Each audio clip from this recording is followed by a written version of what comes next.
You are listening to the Gate 7 International Podcast, a podcast connecting Olympiakos fans from Melbourne to Baltimore, from London to Piraeus.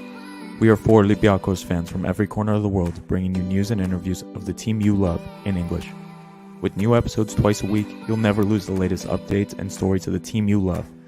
This is our team, our city, and our land.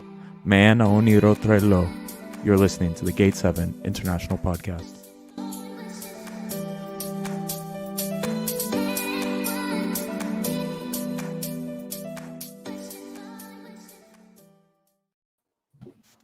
Welcome to episode 76 of the Gate 7 International Podcast, your official English source for all things Olympiakos FC and Greek football.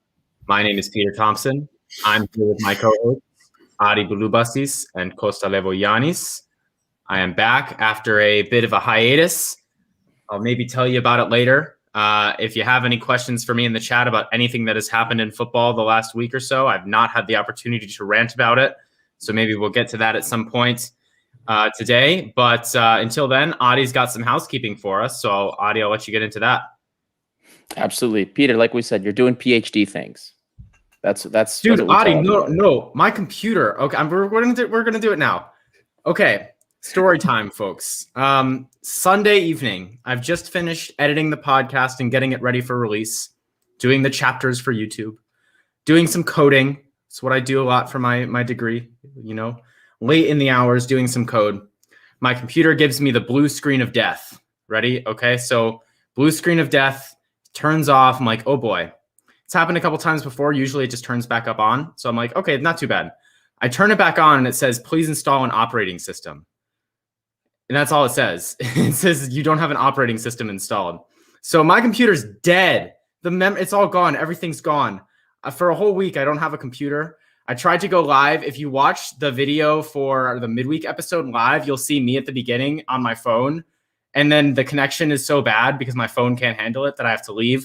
Guys, the Super League came and went in the time that it took for my computer to ship, and I didn't get to talk about it at all. All this stuff happened. I didn't get to talk about it. I wrote a blog, but that's about it. Anyway, I've been at war with technology all week. It's been a rough one for me, but shout out to the University of Alberta Biological Sciences Department for funding a new computer for me, and we are back. Anyway, Adi, I'll let you get into your spiel now. Well, Peter, we're glad to have you back. Now, back to the housekeeping. Olympiakos DC Academy, everyone. If you watch the game, tough loss over the weekend. They lost 3-2 to AC Commonwealth. Game started off pretty well. They were up 1-0. AC Commonwealth equalized, and they were up 2-1. And then in the last 10 minutes of the game, they just eat 2 goals, barely lose. But you know what? Boys need to pick their heads up. They have another game coming up against Shore Sports FC, first game of the month of May, and that'll be at 5 o'clock Eastern Standard Time. So it's a little bit later than the games have normally been, but check it out. And you can also watch a replay of the live stream. Go to the olympiacosdc.com site under the UPSL tab, watch the replay. And guys, there were a lot of people watching, and I know it's a lot of our audience because I've watched every game and I've seen the views go from 20 to 30. Now when the game ends, I see sometimes over 150 people have watched the game. Thank you guys so much for supporting the Olympiakos DC Academy. They need all the support they can get.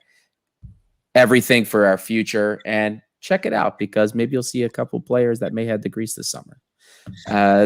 Additionally, stay tuned because we told you there was a surprise, and that surprise will be coming towards the end of the episode. So stick around and you'll see what it is. Lastly, at the conclusion of the season, we're going to be hosting our first annual award show. This is something we plan on doing at the end of every season. Very exciting stuff. So we're going to be recording live on May 23rd, same time we normally do. And more details will come for that. But it's going to be fun. It's going to be a live award show. We're hoping that we can have something fun planned where the fans and the audience, you guys can engage with us as well on picking the awardees of everything. And just as well, we're still sort of brainstorming some ideas for this. If anyone has any ideas for a funny name of an award show, Fetanos, I'm looking at you. You usually come through with some good ideas here. If anyone has an idea for funny names, DM us, Gate7INTL, and we might use your name if we don't come up with anything else. We're going to make this really fun, guys. I'm really, really excited for this. Get the fans involved, like Adi said. It's going to be a great way to finish off the season after a very... I'm sorry, Fetanos. He says, I don't perform under pressure. Take your time, lad. Don't worry about it. But it's been a boring end to the season. It has to be said. These games are honestly like, we'll get into the game, but they're just not super fun to watch. So we're really excited to have this award show. It's going to be a lot of fun. Make sure to tune in on May 23rd. And before we get started, we always have to do the ad read. Thank you to our sponsor, Piraeus International. Piraeus International has been helping Greeks ship to and from the motherland during COVID-19. Shipments to Greece are going out of Baltimore every month. Fill any large U-Haul box, 18 by 18 by 24, and send it to our friends in Baltimore. It'll be shipped to the Port of Piraeus for only $50. Better yet, fill any large wardrobe box and send it for $100. Give them a call for 410-675-4696 or send an email, sales@piraeusintl.com. Now, before we get on into the post-match with AEK, there was some hilarious scenes from the earlier games. Go ahead, Costa. I just wanted to say there was something I wanted to talk about before we get into AEK, but sorry, I didn't want to jump the gun. Go ahead. I'll come back to it. So for those of you that watched the Panathinaikos PAOK game, which was the first game of the day, there was some hilarious scenes, starting with it wasn't really a disallowed goal, but more like the ref didn't play advantage, which should have led to the goal. Fetanos in the comments is saying, we Finns don't claim the referee. Was the ref Finnish? I didn't see in the beginning when they showed. Oh my God. See oh my God, the conspiracy theories. You see, guys, Fetano planted that ref there purposefully to screw over Panathinaikos. It wouldn't be surprised me to see that come up because some of the conspiracies from the Panathinaikos fans have been hilarious.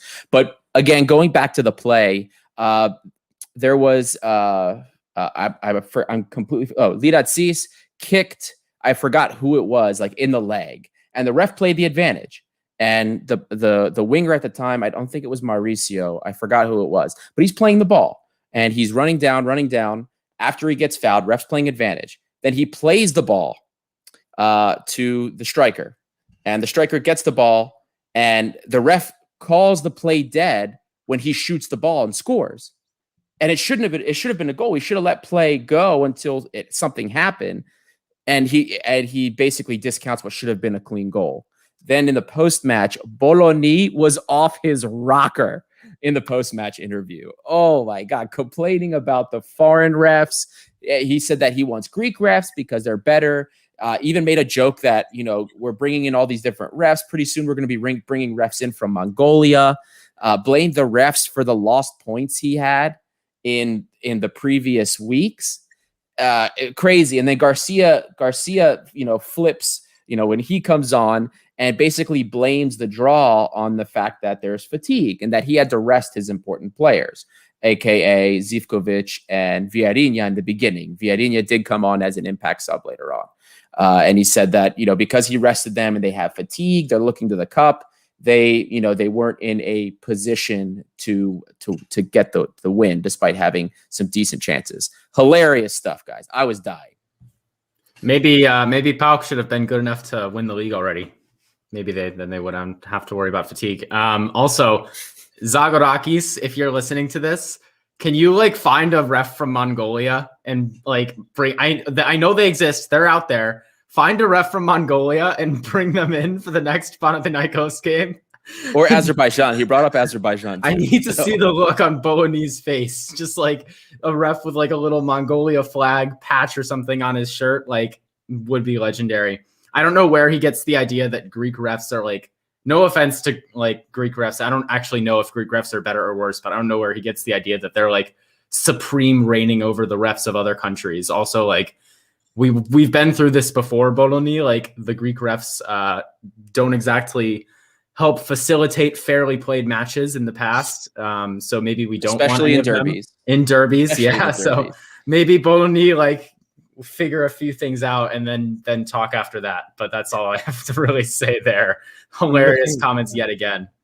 I'm looking forward to what the bald eagle Thrylos is going to have to say on Open TV. The Can't wait. unpaid expert on Open TV, Thrylos. We need more refs from Finland. That was a great call. Can't wait. I can't wait. And that's the thing, Peter. I mean, we were talking in the group chat. Like, do your research, man. You're coaching a team in this league, and you're playing in these derbies. Learn why this decision was made, first of all, because some of the refereeing by Greek refs has been egregious, which is why we got to this point. Now, he did make a fair point that, the Greek refs in the playoffs, he thought had been doing a much better job than the foreign refs. But once those Greek refs start reffing the derbies, that's where the problems come in. So, again, Boloni, learn the context first before you start running your mouth. But that's what he does, man. He runs his mouth first before he thinks. Love it. Hilarious stuff. Anyway, Costa, I know you had something that you wanted to get into before we got into post-match. There was an interesting development earlier in the week that related to Douvikas. Douvikas transferred he's transferred to Utrecht. So the deal's it's gone through from Volos, formerly Olympiakos Volos. He's gone to Utrecht for 1 million. The deal's been closed, but that's not the interesting news. The interesting news is that Volos put out a statement, and in the statement it says, the deal's complete, but we wanted to sell him to PAOK, but we respected the players' wishes. Just hold on for a second. Volos puts out a statement and says, we wanted the player to go to PAOK. Who's ever seen that before? Never. Not even in Mongolia. You don't see that in anywhere. Could you imagine? Could you imagine? Aris has a top Greek talent, and we're looking at him, and the papers are talking about it, and then Aris sell him to Willem, and they put out a statement saying we sold Kavlieroglu or whatever his name is to Willem, but we wanted to sell him to Olympiakos. Could you imagine the shitstorm? Why is nobody blinking at this? Because it's not Olympiakos. Exactly. I mean, so I'll say my thoughts. First of all, Costa, you may have been able to tell by my reaction to that, but I did not know this before before you said it. If I'm going to put my feet in the shoes of a PAOK fan, what I would say is, maybe they meant that PAOK gave a better offer. But I also think that it's incredibly stupid of them to say that. And I also would find it hard to believe PAOK would put in a better offer than 1 million, because 1 million for Douvikas, I think, is a decent bit, I would say. Also, Douvikas, I love you for not wanting to go to PAOK. That's why I burst out in laughter. What a legend, man. Exactly. Tiny club. Imagine playing for Volos and still not wanting to play for PAOK. Hilarious. Oh my God. And I mean, and even from a neutral standpoint, I've said it before, guys, going to places like Holland or Belgium, is the best thing for players like Douvikas. It has to be said. Look at how much better Vrusai has gotten. Chimikas, we've said it a million times. Playing in Greece, playing for Pablo Garcia, playing against Lamia is not going to help your development as a player. It has to be said. So in the interest of the Ethniki, in the interest of Greek football, the national team becoming good again and having a top striker, and Douvikas really does have that potential. I love the move. I really do. I hope he blossoms into a great player. I don't. What else can we say about this comment from Volos? It's absolutely ridiculous. Now that he's gone to Holland, that means that in a couple of years' time he can come to us if he becomes good. Hey, there you go. Through. Yep. And before we move on to the post-match, there were a couple of comments that I thought were kind of funny. Roman Smirnidis, diplomatic tension between Mongolia and Finland for who's going to send the refs to Greece. Send them all to every Panathinaikos game, please. I want to hear Boloni. I want to hear him whine all the time. Then another one from G. Kotsias. Imagine if this happens with Marinakis, we would have a parliament session. You're not wrong, man. You are not wrong. And then Kostas Chronopoulos, Gate 7 forever is magic. Thank you. Yes. Everything that is done is magical. Anything related to Gate 7. We love it. Now let's get into post-match, boys. This game was a bit of a struggle in the first half, but, things got better. Guys, man, we've said it before, like, these games are a struggle to watch. Like Nova Sports, we had talked about the Nova Sports World package. You can pay money to get really good quality streams of all the Greek games, but they're asking for more money for the playoffs. And I'm going to be honest, like, I'm not paying money to watch these games. I'd pay money to have a lot of things before I would pay money to watch these games. I'm going to take the illegal stream and suffer because, like, these games are just, it has to be said, they're just boring for Olympiakos. It's like half the players on the pitch, their minds are on next season as they should be. And the other half are Thiago Silva and people who are not really that good and just playing for no reason. Thiago Silva played all right today, but it's just like, I can't really with these games. Chat, we're going to need you to drive the conversation here because, if you have any talking points you want to hear about, I know probably about 75 people are going to ask whether we should keep Bruma or not. And I'm sure we'll talk about him. And Chumich, people are going to ask about Chumich. They always do. I do have one thing that really bugged me about this game. AEK are our VIP pelates. Okay, this season, they are, that's when you go into like a retail store, like Saks, like the high end ones, and you have like your platinum tier customers. AEK are our platinum tier pelates. Costa Papadimitriou, yes. Yes, they are. They're our platinum tier pelates, guys. So can somebody explain to me why we couldn't have one academy kid on the bench for our best pelates? Come on now. This is getting ridiculous. This is getting absolutely ridiculous. We're not asking to play our B squad, all of them, which we played a lot of them today. We're asking for one academy kid, Thrylos, to see some minutes, not 90 minutes, some minutes. I don't think it's too much to ask. I feel like all of our episodes are just like the same. We just do the same thing now. Like it is. Why don't we play the young players, Bruma, like rant about PAOK, wrap up, like, but it's just, these are the storylines that are left. Like all season, we've been saying like, oh, it's going to be so nice to wrap the league up early so we can see Thrylos and all these players, and like, then we don't see them at all. And actually we were talking about this and Lambro was talking about this in the chat. And maybe this is something that we can discuss. Should the format of the Super League be changed? Should the playoffs be thrown away? Now, of course, proponents of the playoff system say that it's more big games towards the end of the season. Of course, Lambro was saying, when you play AEK every day, it means less, and I don't. It certainly means less when the fans are in the stands, I would say. So maybe like it feels that way this year because there aren't any fans. But also, I mean, like in the selfish interest of Olympiakos, like I would love to be playing Lamia right now. That might actually give us a chance of seeing younger players. Like I feel like as adverse Martins is, we might actually see Thrylos in that case. But we got all the Lamia games over with when we hadn't won the league yet. So we unfortunately didn't get to do that. I'm with Lambro on this. I hated the old playoff system. So Peter, I know you weren't really watching Greek soccer back then, but before this, there used to be a playoff system. Even back then, we were like the only league in Greece that did it. And I hated it back then too. And then they got rid of it. We had 16 teams in the league. Actually, I think it was 18 at one point. Then they reduced it to 16 teams. And then they reduced it again so that they could have this playoff structure. For me, the best is I prefer the 16-team structure and no playoffs. I'm sorry. It's a joke. I don't want to deal with this. And it does. Think about it.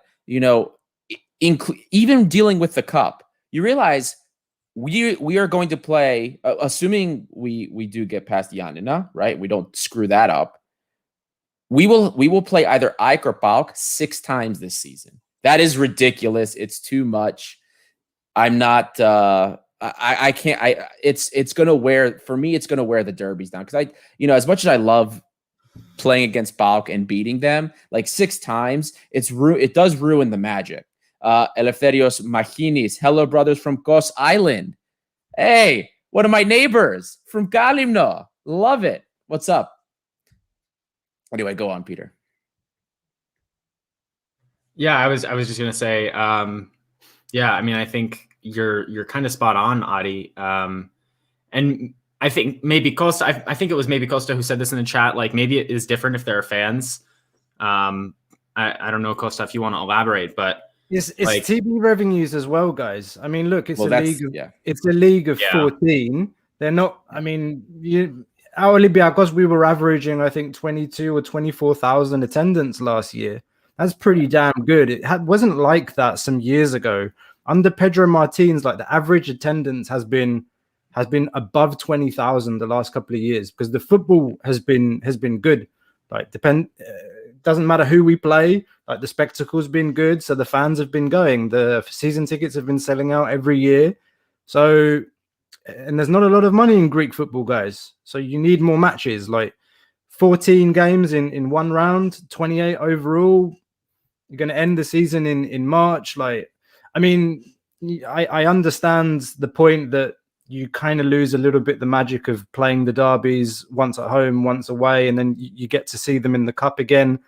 But for what Greek football is and the money that's involved, and looking at the financial situation of these clubs as well, you need more matches. So I think that's kind of my main point here, and I think it is different with fans. It's like we play Olympiakos, Panathinaikos, Olympiakos, PAOK, Olympiakos, AEK, and the reverse fixtures. Like when they play away, they fill out the stadiums. I think it's good for the finances. Yeah, I think one thing, and the fans, of course. There's 2 other big things also, the reason why they did this. The first thing is with the 14 teams, the marketing, the TV marketing with the playoff structure actually meant more money because there were less teams. The marketing deal was a little bit bigger. So it meant more money went to those 14 teams. So that was one thing. And the second thing is what Gamred Hellas says. There are a few top class teams in Greece. This forces the playoff system over point farming with smaller clubs. And that's it. And that really is it. So unfortunately, this is the devil we have to deal with in order to try and salvage as many more pennies, because that's what our unfortunate, the value of our TV rights deal. It's pennies compared to other leagues. So we are stuck with this because this is the only way we're going to get more and more money. It is what it is. Yeah, I know that's fair. And I was actually kind of thinking that as well. Like, what are you going to have Levadiakos and I don't know, Ionikos come up? Like, is that gonna really be worth it? And as Costa said, if you don't, it's just like super short season. The season ends in March. So I do see that argument, I guess. But there's another thing, right? I mean, we were talking in the chat during the game and after saying, oh, it's so boring. Of course it's kind of boring. We've finished the league in December. I mean, there's nothing to play for. Probably not boring for PAOK. Yeah, but when there's a lack of competition, of course it's boring. But if it was tight, neck and neck going into the playoffs, of course you're going to be more excited playing those derbies. Of course they're going to mean more. So it's it's you win some, you lose some. I think if the league was more competitive, if there were more money, we might not be talking about playoffs. But if it was more competitive, it would be more fun for sure. Well, and it goes back to the young players. Like that's the reason I want to be playing La Mia in April. But maybe that's just like a selfish thing. Are we going to see our genuine question? Are we going to see them for the rest of this year? We have Asteras again. You know what? Honestly, like I didn't expect him to make big changes today or to play Zoulakis or have Surlis on the bench. I was waiting to see. I was like, a player like Surlis isn't going to start a derby. But it's like, is he going to take him on the bench? Is he going to give him 10, 15 minutes at the end of the game? It's like, we talked about this on the last pod. We're looking at some player that I've never heard of from Leicester City as a central midfield option. It's like, Surlis has been training with the first team for 2 years. He's good enough or he's not. If he's not good enough, get rid of him. If you think you need to loan him, loan him. Like, why are you just leaving him there training with the first team? If you don't play matches, you don't improve. So, and this is a problem that we have with our young talent. We've said it many times before. They have to go to Willem, they have to go to Holland, and then they come back and they're better. But if they stay there, we have a real problem developing them or giving them the trust. We have this thing in Greece where we say, don't play the young ones, because in Greek they say, we're going to burn him. So if you don't play him, you're not even going to fry him. You're not even going to, toast him and how is he ever going to get a feel for these games? How is a player going to get in rhythm? A young player. This is the best time to play these young players. They've won the league. There's no pressure. There are no fans to egg on at anybody when the mistake is made. So when the hell are they going to play? What worries me, dude, is we're going to see the same thing happen that kind of happened to Martinis. Remember, we were hearing, Martinis is the next, he's going to be the next Tsimikas. And then we got Apostolopoulos during that too, while he was still on the roster. And we're sitting there like, oh, wow, we have two great options now at left back. Then overnight, we cut Martinis' contract and he signs for free elsewhere. So I do not want to see that again. It's either one of two things. What we're hearing is completely wrong, and smoke is being blown up some of these players' asses, and they're not that good. Well, that's also true. Exactly. That's why I'm worried about it. And then the second thing is, okay, he is that good, but we're afraid to give him a chance. It is what it is. There's one thing I've been trying to wrap my head around, because again, I get frustrated when I look at the starting 11 at the beginning of the game. I think, same old. There's nothing different. It's going to be a boring game to watch. Take the goalkeeper, for example. Christensen's a good keeper. Like, his distribution's good. He nearly had an assist today. He's reliable when called upon. He's 31 years of age. He's not going to improve, but you know what you can get from him, and he's a decent keeper. And I think to myself, what the coach might be thinking is, there's a real possibility that Jose Sá is going to leave this summer. His agent's going to find a decent deal, and I'm going to be going into Champions League qualifiers without a keeper. I've not heard anything about signing a goalkeeper, guys, for the last weeks, months. Haven't seen or heard anything. So what's going on? Are we really looking at Christensen now as our number one option going into the round of qualification for the Champions League if Jose Sá leaves? It depends how Portugal do as well in the Euros, because the Euros are in June. If we start qualifiers for the Champions League in the first round, the first qualification round is the first week of July. So if Portugal get far in the Euros, they'll be playing till the end of June. Then those players will be on leave. So do we expect Jose Sá to come back immediately after a Euro campaign, even if he hasn't played, and then get thrown straight into Champions League qualifiers? So that's why I think Christensen's playing. They're looking at him and they're saying, all right, can I rely on this guy when called upon going into these big Champions League qualifying fixtures? That's the only way I can justify that Zoulakis isn't getting playing time. I don't understand how Zoulakis went from being second choice keeper on the bench every game, and all of a sudden the league's over and he's not getting a game. So I don't know. I don't know what's going on there. Man, Zoulakis, at least. I don't know what's going on with him. Well, so I mean, I actually, a bit unrelated, but I did my first blog for the Gate 7 International site sort of about this situation. Of course, it was written before today's game. But what I will say is, okay, sure, you want to see what Christensen can do in a big game, because we might have to play him in Europe. Why the hell are you playing against Asteras? What is playing against Asteras and not even getting a shot to come your way going to tell you about playing in a big game? Come on, man. Like, he did well. Like Kostas said, the last two games, I can't recount a mistake he's made. He is good with his feet. I would say better with his feet than Sa potentially. I would say that's one of the weaker points of Sa's game. He's not afraid to come out and sweep and use his feet outside of the penalty box. He can distribute a little bit, and he's confident and not good when called upon. But we need to see more of. I need to see more of him before we throw him out and say you're number one. And when I say see more of him, I don't mean see more of him against Asteras. That is when you give Tsourlakis the time that he needs to mature and develop, because in that experience is going to be more valuable for the development of Tsourlakis than it will be from learning anything about Christensen. You don't learn anything about Christensen in a game when he barely is called upon. Against AEK, he got into it a little bit more today. He was pressured. They actually had set pieces, like many of them, where he actually had to like think and position himself and communicate with the team. He didn't have to do any of that against Asteras. We didn't learn anything about him against Asteras. Why didn't Tsourlakis play in that game? I get that maybe we would loan Tsourlakis out next year, and maybe they're just getting him ready to be loaned out. But like, what is the worst that happens if he goes in? Come on, man. I don't get that at all. I'm happy to see Christensen against Janina in the cup, maybe in a reasonably meaningful game against a team that has given us some trouble. I'm happy to see him when we play PAOK again, when we play Panathinaikos again. But like that other Asteras game, I don't see why Tsourlakis doesn't play. And I would love to see Tsourlakis in more than just that one game as well.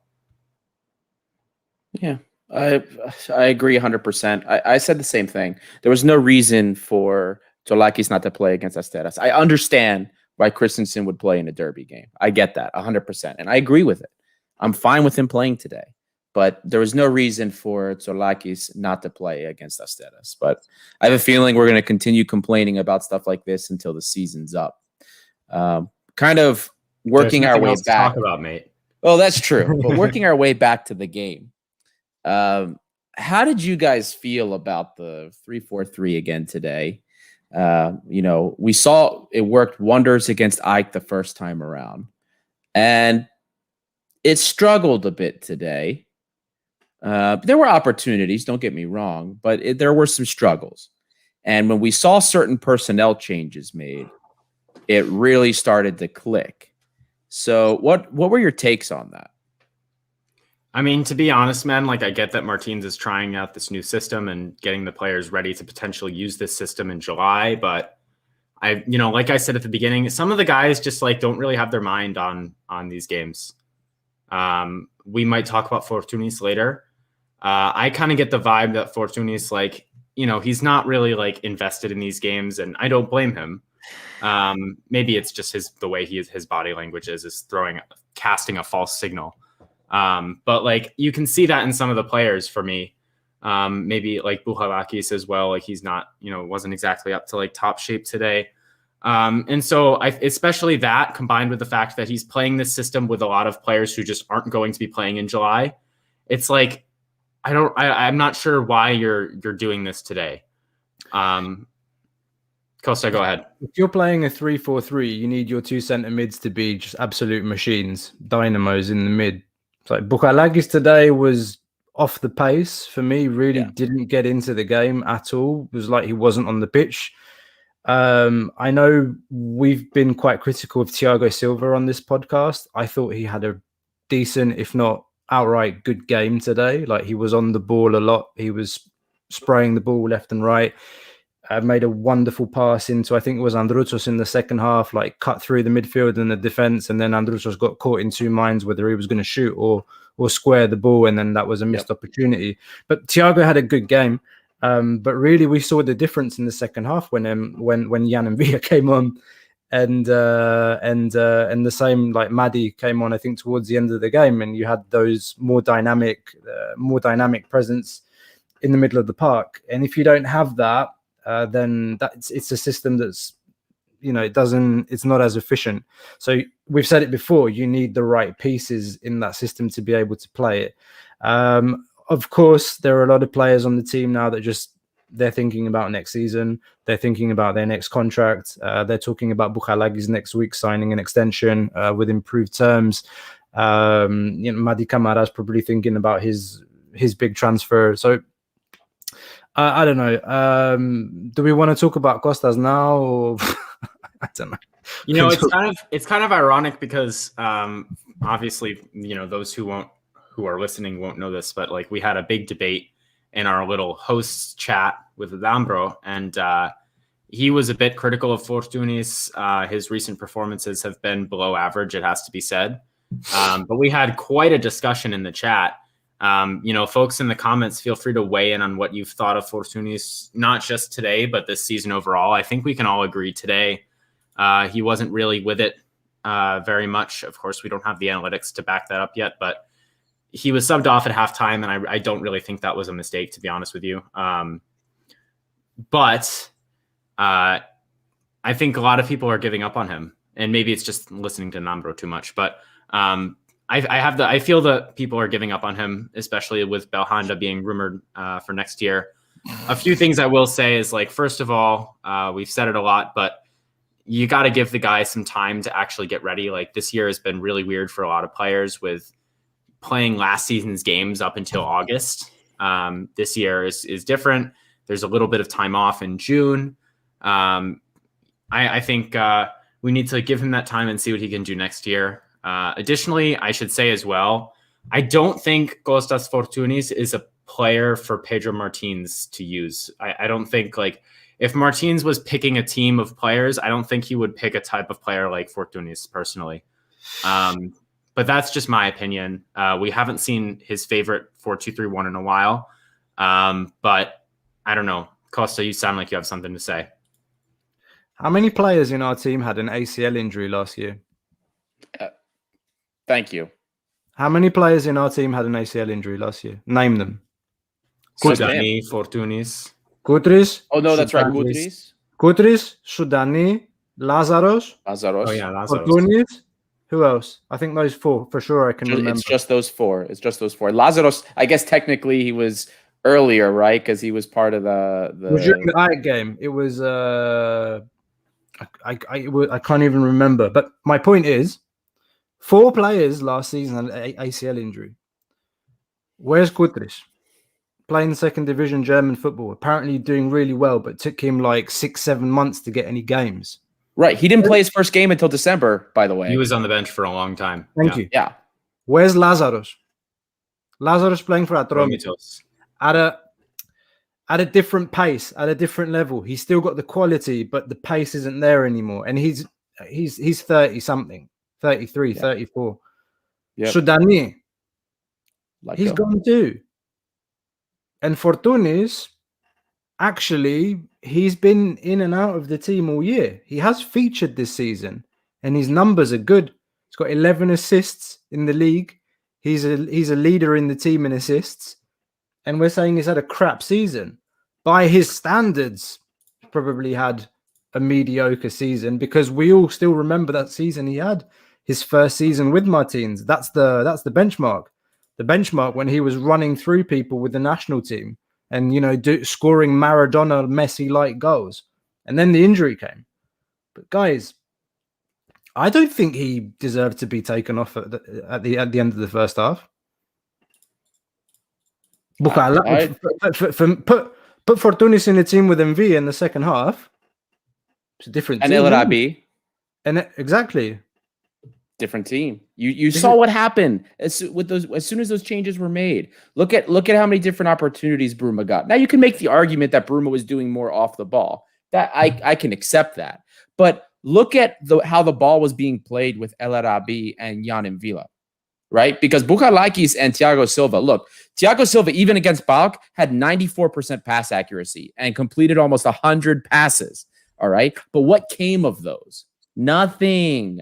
Almost nothing. Today he was better, a lot more going forward, a little bit more, we can say, not ingenuity. What's the word I'm looking for? Risk-taking, maybe, a little bit more, but not much. So him and Bouchalakis, you don't have anybody there. We had like a 6, and I don't even know what to describe Thiago Silva, because he's not a 6, and he's certainly not an 8. Just like he's a misplaced 10. Whatever.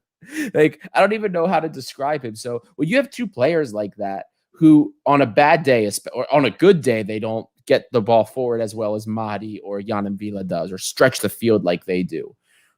It's already difficult. And then you have Hassan playing at the 9, playing as your striker.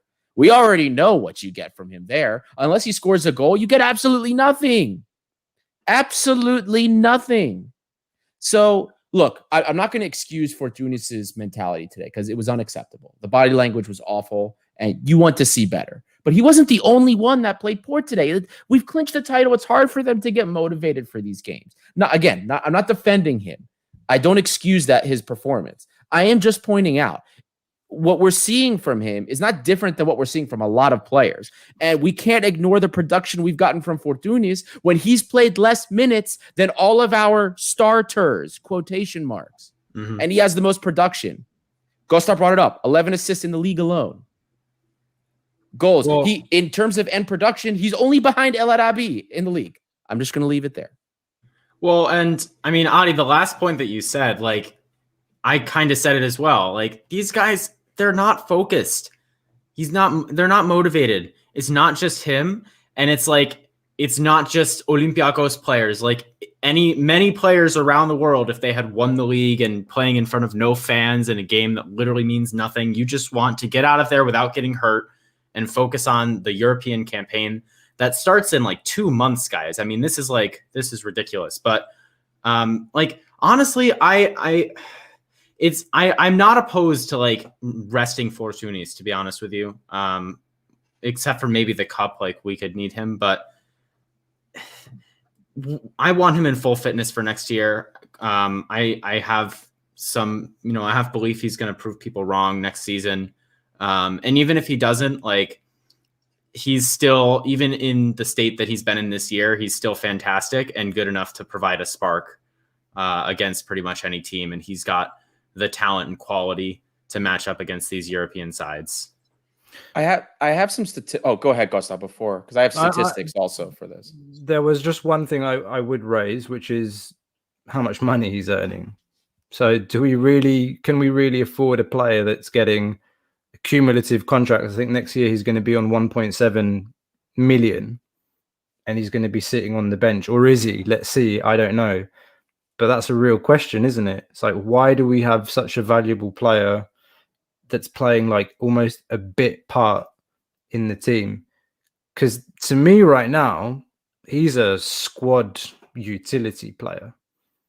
I really cannot remember this season a real stretch where he's played consistently, game after game, in a position to be able to say the guy has rhythm. Like, he's found it and it's going. It's just been up and down, put him on the left-hand side, put him on the right, play him in a 3-4-3, play him in a 4-3-3 and stick him out on the wing. When's the last time we played 4-2-3-1? We actually looked this up. It was like the beginning of March. It was like Lamia a while ago. Yeah. You know, it was like the beginning of March is the last time we played a 4-2-3-1. And I think he started that game. He's a player that he's had to adapt a lot after his injury, not just to, this new, I mean, for any player coming back from an injury, you have to adapt. You have to find the confidence. You might have to change the way you play. You lose a little bit of strength. You lose some pace. You're never going to be the same after you've had an ACL injury like that. But he's had to adapt to multiple different systems. He's never played that role at Olympiakos, ever. But I don't want to keep going on this conversation anymore. I'm looking forward to seeing pictures of him on Instagram with his German coach before preseason and proving everybody wrong next season eventually.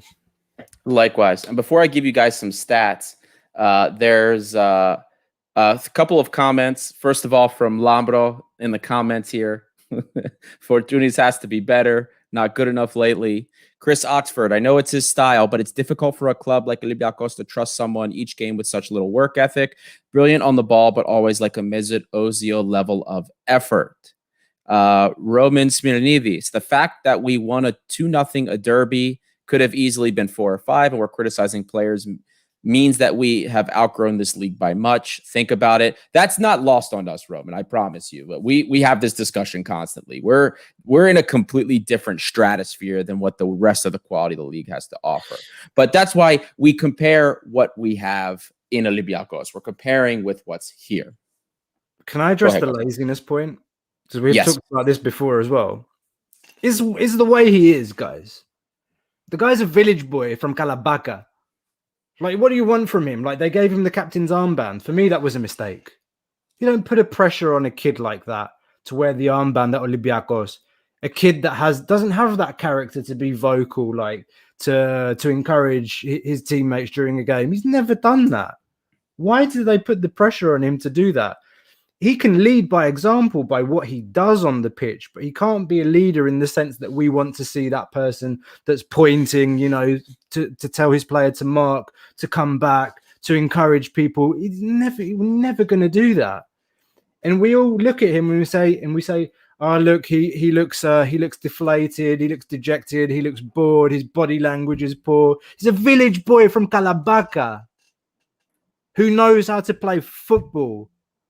And he's an incredible talent. Stop asking things of Fortounis that just no. Is he lazy? Was he lazy when he came on at Porto and was our best player? And everyone was thinking, why didn't he start? Was he lazy when he came on against PSV and he gave the assist for the Envia goal? Or the Hassan goal? Yep. Was he lazy then? Nope. Also, and not to draw away from a future piece that's going to be on the website, but if you look at the master season Fortounis had 2 years ago, and then the season he's had now, the work rate off the ball on the defensive side of the ball, completely different. Much better this year, which to me indicates that the work off the pitch is anything but lazy. The time he's putting in to do that, the fitness that requires him to be able to run back and forth like that, it disproves that for me. And Kostas, go ahead, because I do have some statistics that I wasn't slagging off Kalabaka. Kalabaka is a lovely place. I've been there a couple of times actually. So nothing. I got no beef with Kalabaka, man. Like, it's a lovely place. And young man, thanks, man. Cheers. I'm in my 30s, by the way, going 40. Thanks. You look young to us. You look younger than me, at least. So now here's some interesting statistics for you guys. Just compared to the team, I'm only comparing to other team members of Olympiakos. Fortounis has the second highest number of successful actions offensively per 90. The only player higher than him is Valbuena. Now, in terms of goals in all competitions, El Arabi, Hassan, Masouras, the only players that have scored more than him. He scored more than everybody else besides that. And they're all non-penalty goals, by the way. In terms of his expected goals, Fortounis is also the highest on expected goals behind the three that I mentioned before. In terms of shot assists per 90, he leads our team in shot assists. Now, shot assist is pretty simple. A pass that leads to somebody making a shot. Fortounis leads in that metric. Leader on our team.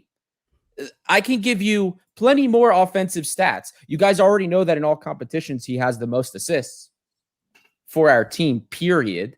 He's not just an assist leader in Greece. He's the assist leader for our team. He's also the highest in expected assists. So expected assists, remember, the number of opportunities he creates and the probability that in the last 5 years, anybody has scored from those chances. He's making good opportunities on a consistent basis.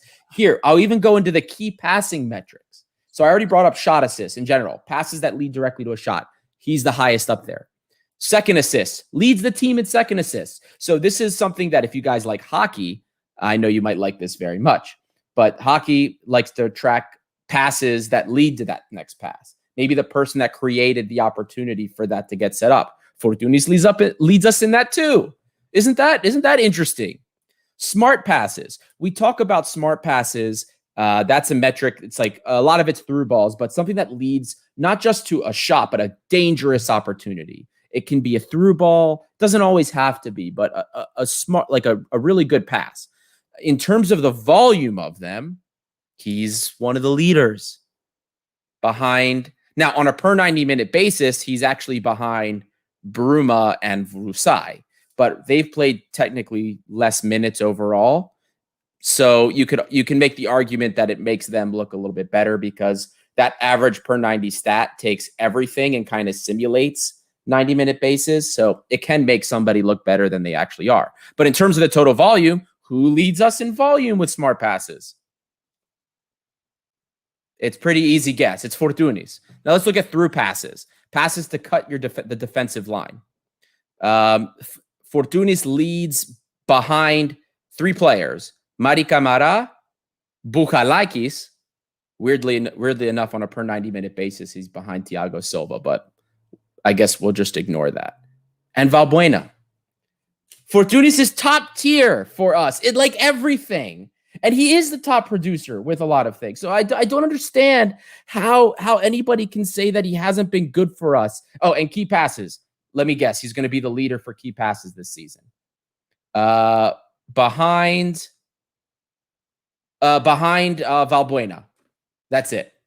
He's behind Valbuena. Sorry, no, he's ahead of Valbuena. So Fortounis is the leader for key passes this season on the team. All of these offensive metrics, he is the leader, and he's still not there from where he was pre-injury. So, guys, remember, this kid didn't have a preseason. If any of you have recovered from an ACL injury, even those at the professional level have all of these resources, it can take a year for you to be firing on all cylinders. It's ridiculous. Yes, Lambro. Imagine that guy making fun of him in the Gate 7 International group chat. Insane. Yeah, Lambro. But this is the point here. The guy recently recovered, like basically was recovering from his injury through the COVID summer, didn't have a real preseason, and with the little time was given, has made the most of it. Now, look, mentality-wise, I agree with a lot of you. We know he has a pretty rotten mentality, but coming back from the ACL injury, and I've been through 2 of them, I know it sucks, it's difficult, and to even be remotely close to the production he had from 2 years ago is something in and of itself, and I can't wait till he gets a full season under his belt to see what he does. Yeah, totally agree. The European nights in Baku and all these other countries this summer, it's going to be a movie for Fortounis. I believe he's going to be a big player in those moments, and we're going to need him because of all the stupid qualifying rounds that we have to play. Anyway, we're almost at an hour, actually, so maybe it's time we get into the man of the match and coach's grade. I will go first. I'm going to give my man of the match. I'm not going to give it to Bruma. And I want to thank everyone in the chat for not asking us if we want to bring Bruma back, because the answer is actually still no for me. But anyway, I'm going to give mine to Androutsos. I thought he played very well. The reason I'm going to not give it to Bruma is because Androutsos played the full 90 minutes, or maybe did he get subbed off at the end? Whatever. He played most of the game. Should have had an assist if it weren't for the wet, slippery pitch and El Arabi falling over it. Very good game from him. Always running up and down. We love Androutsos. He's been awesome. Very happy to have him on the team. So he is my man of the match. People are asking about Bruma now. Stop it. Is there anything for Bruma? Is there anything Bruma can do for you guys to change your mind? For me, it's value proposition. So as long as we're paying under $2 million, I can justify keeping him. That's me. If he sends us like an autographed shirt to the Gate 7 International podcast, I'd consider it. Something like that, maybe. But anyway, my coach's grade, Pedro Martins made perfect changes. Like the goal that put us ahead was El Arabi to Bruma. What more can you ask for? Jan and Vila. It's easy changes, guys. I mean, El Arabi and Vila, like obviously the team's going to get better, but he still made them. However, he gets points off because young players do not come in for 10 minutes at the end of the game. So he gets a B+ for me. Costa, I'll let you give yours next. I'll start with the coach. I almost feel like it's not worth giving a coach's grade anymore. It's like, yeah, I'm kind of pissed that no young players played. Man's on autopilot at this point. I'm pissed that Mario Vrusai didn't get a game as well after the good performance he put in the other day as well. But yeah, at the end of the day, it was a simple 2-0 victory against Pelatakia AEK. So what can you say about the coach, really? Isn't not really much to say. So yeah, I'm going to refrain. Sorry, I'm going to refrain from giving a coach's grade in these meaningless games for the coach. Players, I thought Holebas had another good game, barring a few times that he may have got caught in possession up the field. It's just so impressive, man. Like, when you think how old the guy is and how fit he is, bumming up and down the field, it's just different class. Who else? Andros just had a really good game. Got frustrated with him though when he got into position to actually get on the score sheet, and you're just like, mate, you're a striker for the youth team, and you say you're a second striker. Fucking finish that. Like, when you're 1-on-1 with the keeper, why are you looking around getting caught in two minds? Shoot, like, slot it into the bottom corner. I'm going to be controversial. I think Thiago Silva's my man of the match. He was busy. What has happened? Where's Labro? It's one of those games. No, he was good today. It's just like, if you would have told me today, Thiago Silva, man of the match before the game, I would have thought, oh, geez. Lambro's puking right now wherever he is. I told you. I'm going to be controversial. He was good today. He was up for it. He was up for it. Like, he stood out. Like, he got on the ball a lot. He played the ball forwards. Like, it was positive for me. And Labro, yeah, you can pull your finger out your mouth now. I'm sorry. I'm going to give Martins a B+ as well for the same reasons Peter said. And my MVP, I'm going to give it to Bruma. He has these like 1 in 4 games where he'll come out and he'll actually the movement will be good. And the stuff he does actually pans out. He does a couple of good things. So I'm going to give it to him. When you score 2 goals, it's kind of hard for me not to give man of the match. So I'm definitely giving it to him. I do love the Roman Smirnis. Do you want Holebas for 1 more year? What do you think? I don't mind. He's not making a lot of money, and he's done a job for us this year. It's low risk. 100%. Don't have to think about it, guys. Even if he's in a smaller role, I know Koutris might be back next year. I don't know if that's something we've talked about. I forget if it was brought up on the last episode, but I mean, I think he and Oleg are enough, and then maybe Holebas in this role in the 3, or just sort of being a Todosiris role.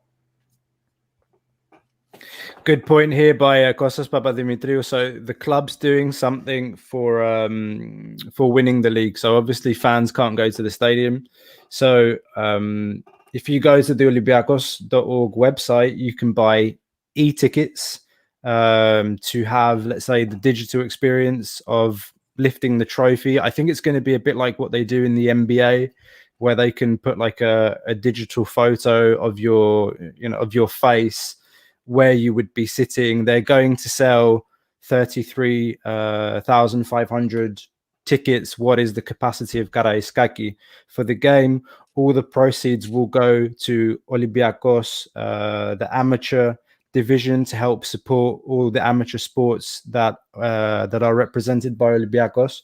So if you haven't done so already, guys, you can head over to the website of the club, olympiacos.org, and you can buy your e-ticket there for the fiesta that will take place. I believe it's after the Olympiakos-Panathinaikos game. It will take place immediately after that. Kostas, thanks for bringing that up.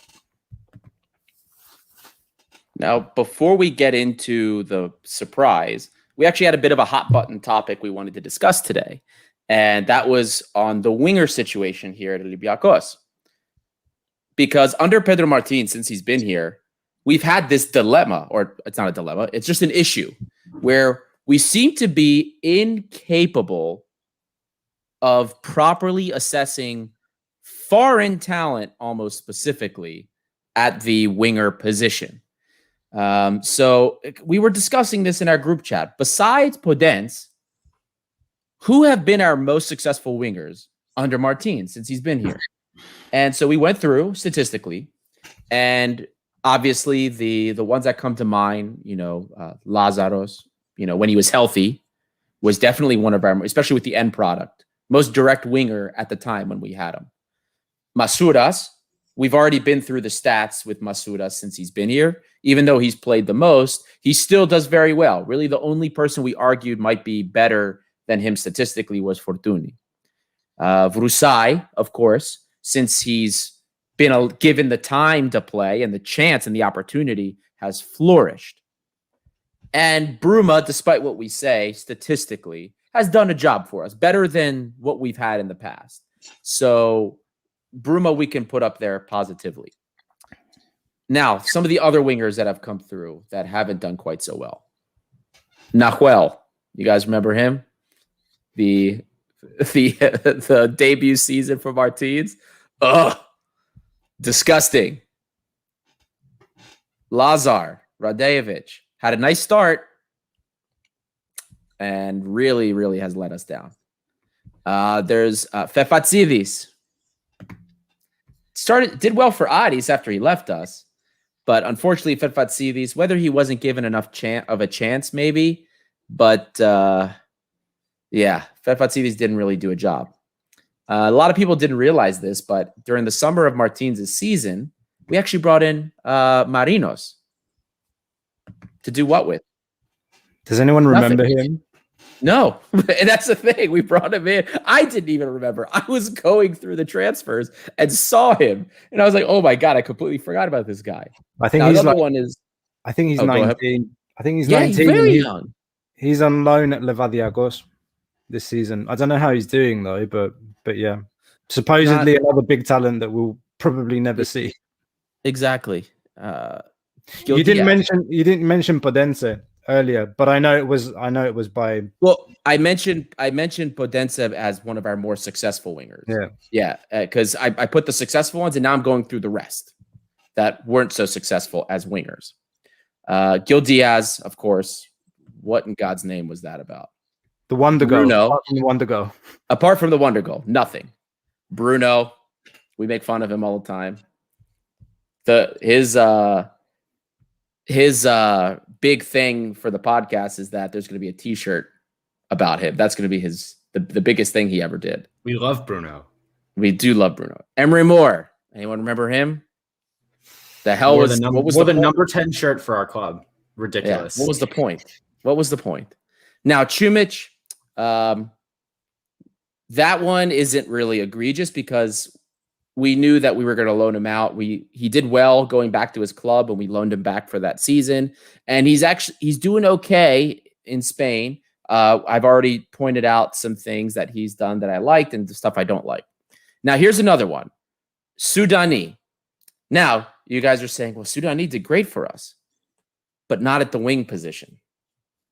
We brought him in as a right winger, and where did he really excel? Where did the most value come from him?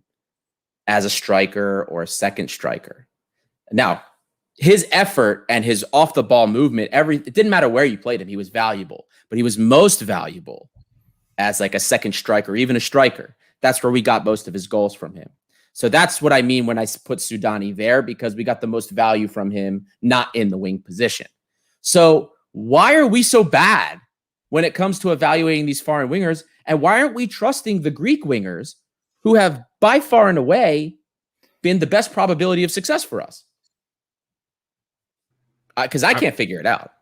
I mean, all I will comment is like Vrusai is. I get he's recovering from an injury, but we need to see more of him. Yeah, absolutely. Like he could be good enough that we don't need to buy another winger, guys. Like, I mean, I probably still do want to buy one, but Vrusai, I see a world where this kid next season has like a top season, breaks into the national team. I think he has the capacity to be the best winger in Greece, like very soon. Yes, absolutely. 100%. Costa, I mean, when you see this, when you see this list, right, and you see the Greek wingers, Vrusai, Academy, Lazaros, born and bred Greek, played in the Greek league for every team, Masouras. Now, doesn't it kind of annoy you? Like, we have another academy kid that we hear wonderful things about in different media sources. We hear about all these other teams. Liassos. Why not give him a chance? Look at what we've dealt with here. Pretty much every foreigner we've brought in, besides Bruma and Soudani, when we makeshift changed his position at the wing, has not worked out for us. Don't get me wrong. I think looking back and looking at some of the names that were being touted for the winger spot, it was Gary Rodriguez for like 2 months. It was like, are we going to sign Gary Rodriguez? And I was pulling my hair out last summer when they were talking about that. And out of all the names actually that were touted, it was, I think Feguli was in the mix. Like he's in the mix every summer. And it was Rodriguez, and Bruma's name came up a couple of times. And when in the end Bruma was the one we got on the loan deal, I thought that's probably the best we could have got in terms of like a foreign import during that, the height of the Corona crisis, with no income for the season tickets, etc. So okay, this could be decent. I don't think there's any love lost at the end of the season. His numbers, if you look at them as pure numbers coming to the end of the season, they're actually quite decent. Again, would I pay 6 million for him at the end of the year? No, I would not pay 6 million to sign Bruma, because I can sign a better player for 6 million, or maybe 2 players for 6 million. So just want to get that straight. I think for what it's worth, like, Bruma's probably the best foreign import we could have got out of the names that we looked at the beginning of the year. But what pisses me off is not just about the winger, is that we look first outside to bring mediocrity into a squad instead of looking internally at what we have as resources, as, players that are born and raised Olympiakos fans or in the academy. We don't look at them and say, what can this boy do for us, before we go out and say, I'm going to bring in a gamble player that, hasn't proven himself anywhere. It's like, that's what gets me. And I want to talk about something that Lazaros said in an interview that he gave with the Betarades. And they asked him, like, why doesn't Greece have attacking players like you? And Lazaros said, like, we do have Greek players like me. They just don't get the chance because we have this reputation for, developing defenders. We're quite a defensive league. Okay, when Olympiakos plays against the other 13 teams in the league, generally they all sit back and park the bus. Most of them. It's not that we don't have attacking players, is that we don't give them the chance, the young ones, and they get lost. And that's unfortunate. And that really gets me. Yep. Now, touching on Kostas Papathimitriou's comment here, Olympiakos is going to buy Bruma, making an offer, but 6.5-7 million that PSV want is a joke. In my opinion, a fair offer for the potential of this player, somewhere between 2.8 to 3.5 million. So we mentioned this in the last podcast. We have it on good authority from our sources out of the Netherlands. Love that we can say that now. And I have spoken to them myself, and they've told me this. Right now, PSV wants to get rid of his wages. And most people believe that they will accept pretty much anything to get rid of his wages. That's why part of the reason why I say, under 2 million, I don't think it's unreasonable to expect that, given what we've been hearing. We'll get him. And then Roman Smirnidis, Dosevi, Pino, Yatabare, Martins, Hernani, Durmaz, El Yanusi. Place your bet, sir, for I don't know why. See, I wasn't even getting into the previous. I was just talking about Martins. But if you guys want to go further to the nonsense we've gotten at the wing, I mean, it just makes the point even let's more not emphatic. Further. But we weren't even going that far. It was just under Martins, who actually has done slightly better than some of the previous, people will say. So, but again, the point stands. Right now, we've gotten the best production, primarily, excluding Bruma, of course, from the wing position, from the Greeks. Not the, and some people say, oh, you didn't bring up Valbuena. We didn't bring him in as a winger. We brought him in as an attacking mid. And we have played him there because nothing else was working out. And this is the issue. I mean, this has to be addressed.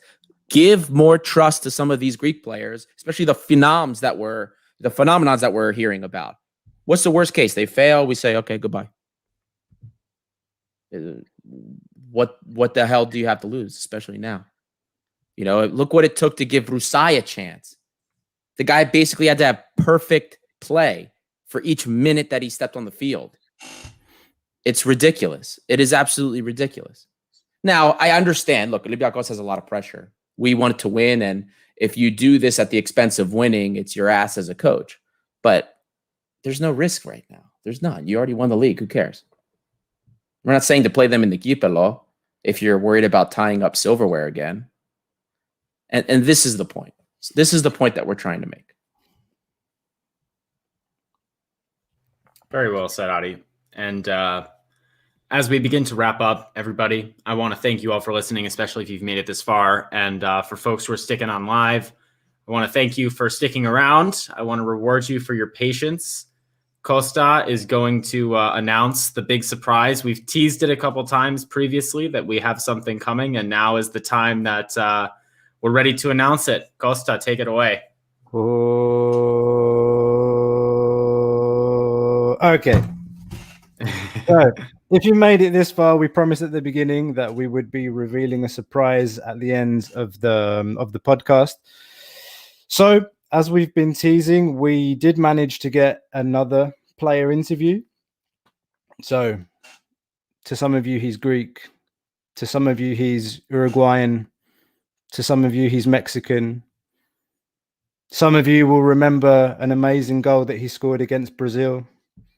Some of you will remember that fantastic goal where Rivaldo, Giovanni passed the ball back and forth to each other about 20 times and then laid it off to Castillo for a tap-in against our favorite rivals right now, PAOK. If you haven't guessed it, guys, we got an interview with Neri Castillo. It's going to be a written interview, but I promise you the input and some of the answers that we received to some of these questions will be subject for discussions. So that's a very exciting one, guys. It's a very exciting one that will drop on our website in the coming days. It will be transcribed into English and into Greek. So thanks for sticking around. We're really happy to have got that. Ned is a fantastic guy. I love how the comments are going nuts right now. This is why we do it live, people. This is the fun of doing it live. But yeah, as Kostas said, man, Neri Castillo, like, incredible player. And this interview has some stuff that, like, you're not going to see some of this stuff anywhere else, people. So give a look on the website. We'll tweet it out. We'll post it when the blog is up. As Kostas said, English and Greek. So you'll be able to read whatever language you speak. And of course, if you don't speak either of those languages, you can translate as well. But thank you again, everybody, so much for sticking around. And thank you for listening if you're listening to this on delay as well. So really appreciate it. And I'm not sure if there's much else we have to say. I think that's maybe a good way to end it off. Adi? We're not done yet. Yeah, we're not. We are not done yet. Okay. See you next time. Kali nichta. Kali night.